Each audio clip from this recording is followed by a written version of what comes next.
5 minutes के अंदर आज हम पढ़ने वाले अम्ल और क्षार के अंदर आपके पास में कैसे पहचान करेंगे कि एसिड कौन सा और बेस कौन सा है। तो एसिड की मुख्यतः आपके पास में पहचान क्या होती है कि वो स्वाद में क्या होते हैं, खट्टे होते हैं। और क्षार की मुख्यतः पहचान क्या होती है कि वो स्वाद में कड़वे होते हैं। वहां एग्जाम के अंदर चख कर तो देखोगे नहीं कि आपके पास में कौन सा खट्टा है और कौन सा कड़वा है, कि हमने बता दिया कि ये एसिड और ये बेस है। ठीक है।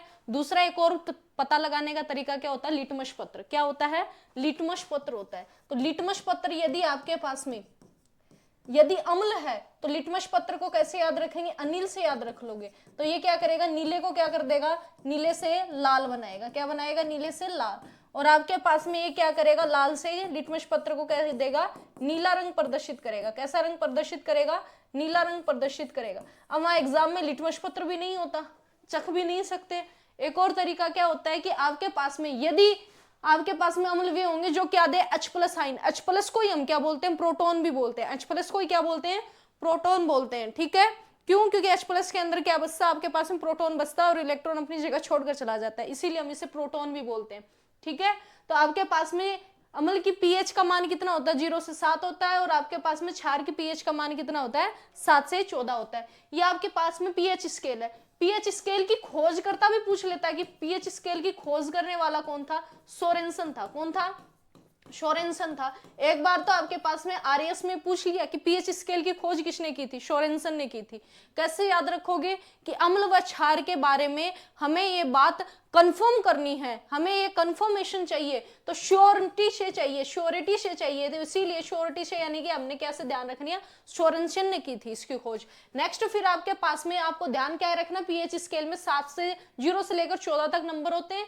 0 से 7 तक के इसके बीच में अम्ल होते हैं, एसिड होते हैं। और आपके पास में यहाँ क्या होते हैं, आपके पास में बेस होते हैं। क्या होते हैं, इधर वाले बेस होते हैं। ठीक है, ये क्या भाई आपके पास में बेस है, क्षार है। अब आपके पास में जब भी एग्जाम में आपको अब ये बता लेना हो कि आपके पास में कौन सा अम्ल है और कौन सा क्षार है, तब आपके पास में एक ट्रिक काम में देगी। आपको क्या बताया कि अभी बताया है कि अम्ल कौन से होंगे जो क्या दे, H+ आयन। और आपके पास में क्षार कौन से होंगे जो H+ आयन को ले ले।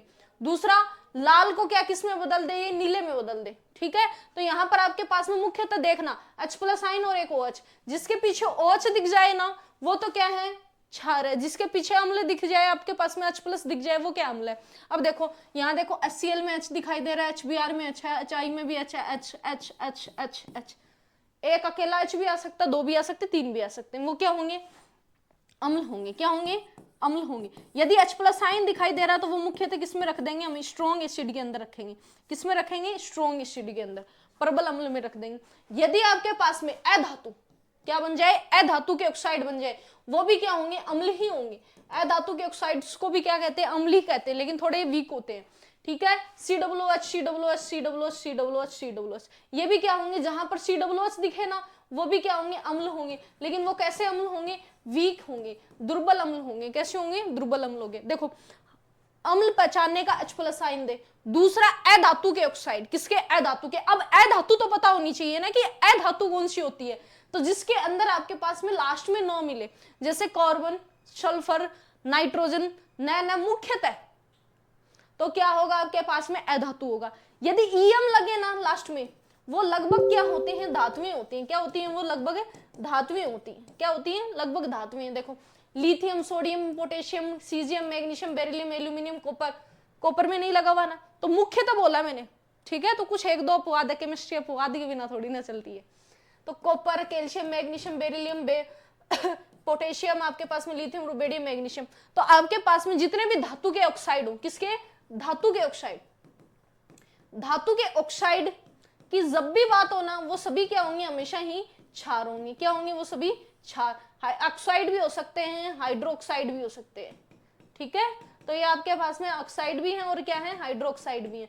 तो देखो आपके पास में OH, क्षार के लिए OH की पहचान करना, और OH की पहचान के अलावा क्या करना है आपके पास में, जो मेटल के ऑक्साइड्स है वो क्या है, क्षार है।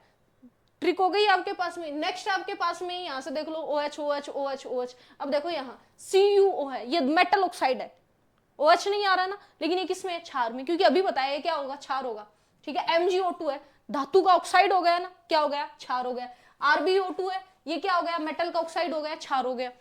पोटेशियम आपके पास में पोटेशियम क्या है, मेटल है, धातु है, धातु का ऑक्साइड हो गया, क्षार हो गया। लिथियम धातु का ऑक्साइड हो गया, क्षार हो गया। तो इस तरीके से आपके पास में एग्जाम के अंदर आप पहचान पाओगे कि कौन सा क्षार है, कौन सा अम्ल है। अब एक और क्वेश्चन आता है कि प्रबल अम्ल, प्रबल क्षार, दुर्बल अम्ल, दुर्बल क्षार। COOH आ जाए ना तो वो दुर्बल हो जाएगा, H+ आ जाए वो प्रबल हो जाएगा। मुख्यतः बता रहे, अपवाद अलग से याद रखने।